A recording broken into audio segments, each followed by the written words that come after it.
Kur pronari i këtij dyqani erdhi të hënën në mëngjes, t'ia nis javës, e pa që disa kuti ishin të hapura dhe një pjesë e arit i mungante.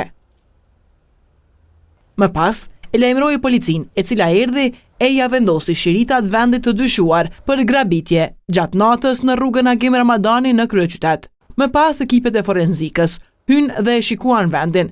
Sipas ankuesit, vlera e dëmit mund të jetë mbi 600.000 euro. Të dyshuarit nuk janë kapur apo identifikuar ende, mirë po policia konfirmoi se po punon në zbardhjen e rrethanave të rastit.